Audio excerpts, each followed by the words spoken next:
Mga katrops, welcome back ulit sa aking channel, Sports Rock PH. At ngayon nga ay pag-uusapan natin ang balitang pagiging out muli ni Kawhi Leonard sa Los Angeles Clippers. Pag-uusapan na rin nga natin dito sa ating panibagong video ang naging payo ni Magic Johnson na gumawa ang Los Angeles Lakers ng bagong super team.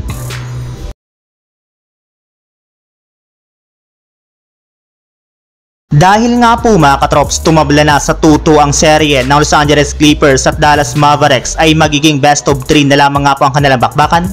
kung saan ang mananalo nga po ng dalawang laro ay siyang aabante sa second round ng playoffs at kakalabanin ang number 1 team sa West na OKC Thunder na winalis pa lang ang New Orleans Pelicans sa first round nung nakarang araw. Ngunit kahit man nga po hawak ng Clippers ang home court,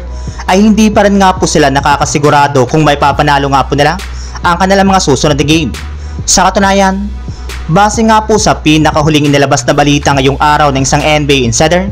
hindi pa rin nga po nawawala ang pamamaga at pagsakit ng tuhod ni Kawhi Leonard, kaya imposible pa nga po siya na makabalik at makapaglarong muli sa lineup ng Clippers sa kanilang Game 5. Samantala,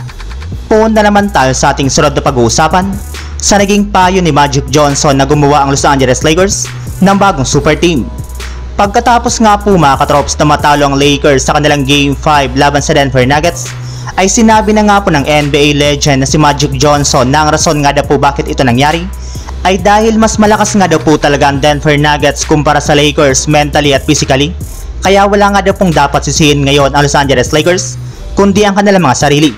Bukod rin nga po dyan ay sinabi rin naman nga po nito na meron nga daw pong napakalaking problema ngayon ng Lakers, since marami nga daw pong magagaling na kupunan ngayon sa NBA na merong bata at talentadong lineup, kagaya na lamang ng Denver Nuggets, Minnesota Timberwolves, OKC Thunder at Dallas Mavericks. Nariyan na rin naman nga po dyan ang itinuturing na big elephant na San Antonio Spurs, na sigurado nga daw po na magiging isa ng ganap na playoff team next season sa pag-improve ng kanilang lineup at ng kanilang batang player na si Victor Wembanyama. Kaya para nga po makapag-compete ang Los Angeles Lakers sa mga kupunan na ito, ay kailangan nga po nilang gumawa ng paraan upang makabuo at mapa-improve ang kanilang lineup sa pamamagitan ng mga magagaling na manlalaro sa pamamagitan man yan ng trade o ng free agency market. Ibig sabihin, maaari na nga po silang bumuo ng isang bagong super team na makakapag-kumbinsi kay LeBron James na manatili at bumalik ulit sa Los Angeles Lakers.